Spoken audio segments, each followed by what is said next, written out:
Et donc, le résultat, le docteur radiologue nous donne le résultat de l'échographie. Et à votre avis, qu'est-ce qui puis-je dans ce monde en litige? Qui suis-je, qui puis-je dans ce monde en émoi? On m'a mis... Sans appel, le verdict, il n'y a rien. C'est vierge comme la marine. C'est incroyable, il n'y a rien. Donc je suis soulagée. Mieux vaut ça que d'avoir un problème en plus à gérer. Toutefois, j'ai l'impression de retourner au point mort parce que finalement, je sais pas trop ce qui se passe dans mon corps. Je sais pas pourquoi j'ai ça. Sachant qu'en plus, j'avais fait un frottis il y a 1 ou 2 mois qui ont précédé l'échographie pelvienne. Bon, je me dis très bien, frottis, il n'y a rien. Mais c'est pas le frottis qui va forcément détecter un problème hormonal. Mais quand même, ça fait toujours plaisir de savoir qu'il n'y a rien. Ça me rassure. Mais du coup, où est-ce que je me dirige? Donc j'avais toujours un petit peu ce truc endocrinologue et en même temps, vous savez quoi? Nous sommes en 2021 et qu'est-ce qui se passe en 2021? Eh bien nous sommes encore confinés. Nous sommes en guerre. Et du coup, autant en 2020 j'étais chez moi, donc j'avais un petit peu gardé l'habitude de m'épiler les poils, même si voilà, on était tous en télétravail, hors du masque lorsque je venais au travail. Du coup, bah écoutez, les poils j'étais un petit peu, voilà, je m'en préoccupais moins tout simplement parce que je portais souvent le masque, ou alors les collègues tu les vois pas souvent, et quand tu les vois de toute façon c'est maximum 3 dans le bureau, avec 10 mètres de distance, vous mangez pas ensemble, il y a beaucoup de réunions en visio où chacun éteint sa caméra. Reposez-vous et moi je vais manager. Donc finalement moi ça a été une espèce de période entre guillemets de soulagement, de libération, à savoir pas trop d'interaction sociale, et ça m'a fait du bien au niveau des poils. Ça veut pas dire que j'aimais mes poils, mais ça veut dire que je les touchais moins et ça me faisait du bien de moins être focus sur ça. Ça me faisait du bien de en fait j'ai accepté, oui je suis une fille, j'ai des poils sur le visage, qu'est-ce que vous voulez que j'y fasse? Je suis pas malade, je suis pas sale, je me laisse pas aller, c'est entre guillemets une petite anomalie de la vie qui est pas trop expliquée et c'est comme ça. Mais surtout, et je pense que ça a été partagé, le fait d'avoir un masque, un soulagement. Et vous savez quoi, je priais vraiment pour que cette période elle dure au moins jusqu'à début 2022 voire 2023 pour être tranquille. Bon, c'est très égoïste, mais je vous assure, je vivais tellement entre guillemets mieux cette période où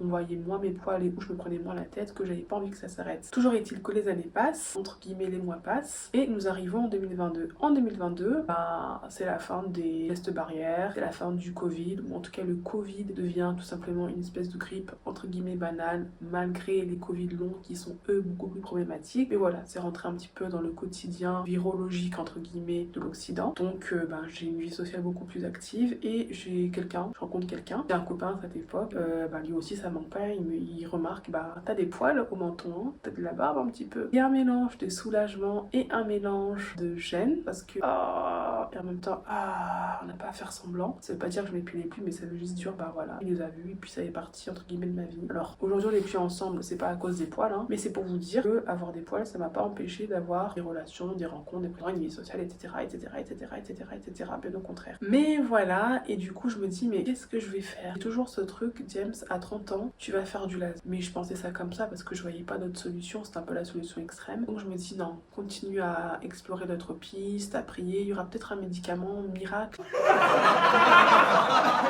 une crème qui va être efficace et qui va sortir.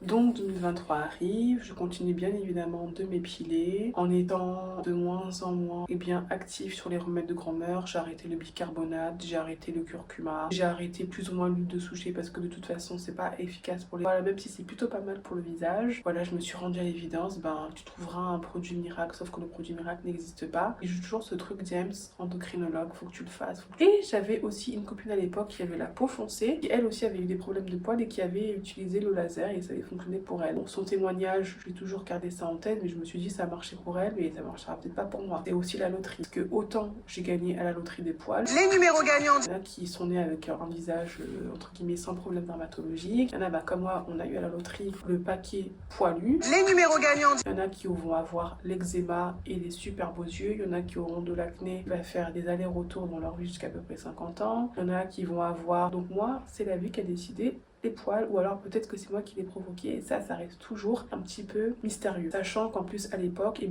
mes règles elles sont devenues extrêmement régulières. Donc là je me dis va voir ta médecin traitante. Je lui ai montré, elle m'a dit effectivement vous avez un peu de poils, etc. Donc elle m'a dit voilà, endocrinologue, parce que c'est moi qui lui avais demandé, voici je vous recommande elle. Et bien évidemment de l'attente, donc 2 mois d'attente sur Doctolib, et je finis par avoir le rendez-vous. Et le rendez-vous, donc elle me prescrit, on discute un peu mon parcours, etc., machin. Je suis bien une fille parce que je vous assure à des moments je me suis dit mais mais est-ce que je suis pas hermaphrodite? Est-ce que mes parents m'auraient pas caché un truc, tu vois? Et bien évidemment, ils m'ont caché. Je suis née fille et il n'y a pas eu de manipulation au niveau des appareils reproducteurs génitaux, y a pas de problème. Alors effectivement, j'ai un prénom un peu atypique, mais ça n'a rien à voir. Et donc, je suis bien une fille, elle me prescrit donc de faire un bilan sanguin, notamment pour voir les taux d'hormones testostérone. Et donc, je fais ce bilan sanguin, regardez ce qui se passe. Le bilan sanguin, il est sans appel. Je n'ai rien. Je n'ai pas un taux de testostérone trop élevé ou au-dessus de la normale. Je n'ai pas d'hormones androgènes trop élevées ou trop stimulées. Il n'y a rien. En tout cas, d'après les taux qui sont recommandés pour déterminer s'il y a un souci hormonal, je suis nickel. Il n'y a pas de problème, il n'y a pas de dérèglement. Donc, je ne comprends pas. Et je me suis dit, est-ce que c'est les labos qui ont des pourcentages pas assez élevés, ou est-ce que finalement c'est juste j'ai de la chance, j'en ai rien à voir et c'est juste un petit dérèglement voilà, au niveau de la pilosité que j'ai trop touché. Du coup, l'endocrinologue, elle est vraiment surprise parce qu'elle me dit vous avez rien, c'est une bonne nouvelle, mais du coup pour vous c'est un petit peu compliqué parce qu'il n'y a pas vraiment de traitement à vous donner. Alors elle m'a proposé 3 solutions. Le conseil pour vous pouvez faire soit la pilule.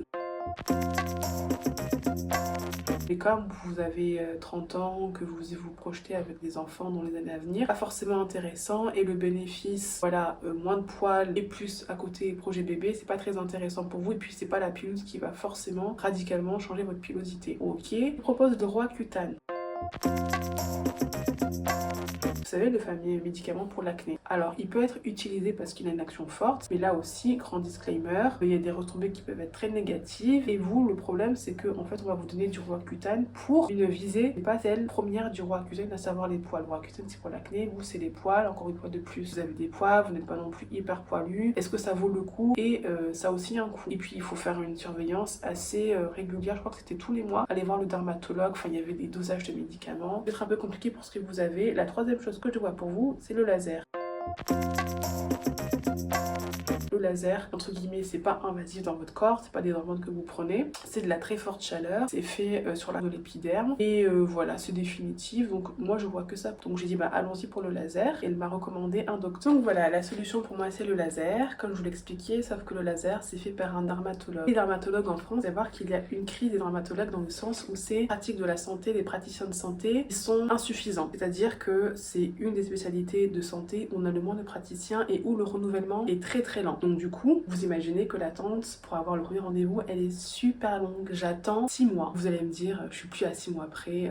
Cette aventure a commencé quand j'avais 18 ans. On est presque 32. Puis à ça près d'attendre. Et c'est très bizarre parce que d'un côté, j'ai pas de grosses attentes au niveau du laser. Je me dis, ça se trouve, ça va même pas réussir. Et en même temps, il y a ce côté de soulagement de me dire, voici une solution quand même qui est médicale, dermatologique et qui est encadrée par des praticiens de santé. Pour moi, c'était hyper important parce que j'avais bien évidemment vu des séances de laser qui étaient faites dans des instituts de beauté, par des esthéticiennes, mais je me suis toujours refusée parce que je me suis dit, mais sans jugement et sans a priori ou sans être mauvaise, les esthéticiennes ce sont pas des docteurs. Elles peuvent vous faire du laser, mais elles peuvent aussi bien vous rater. Et j'avais vu comme des témoignages qui étaient à double tranchant, des nanas qui savaient pas très bien faire les gestes, qui savaient pas très bien doser et dont au final on se rend compte qu'elles sont plus là pour faire du fric et qui sont pas des docteurs de la peau. Et un dermatologue, c'est vraiment quelqu'un qui a fait des études, qui comprend ce qui va se passer au niveau de la peau et aussi au niveau des hormones, et ça m'a vraiment brisé. Moi, la peau du visage, particulièrement le visage, je vais pas faire n'importe quoi. Autant j'ai fait des recettes de grand-mère qui étaient pas dangereuses parce que j'ai pas d'allergie au curcuma, parce que le bicarbonate de soude ça passe. Mais par contre, quelque chose qui est de l'ordre du laser, c'est-à-dire de la chaleur, de la lumière très forte, non, un docteur qui a fait des études pour ça, il n'y a pas à discuter. Bref, les 6 mois passent et enfin arrive le 10 janvier 2024. Donc j'ai 31 ans, j'ai passé au moins 10 ans de ma vie à essayer d'enlever les poils du visage. Et la première séance, elle arrive et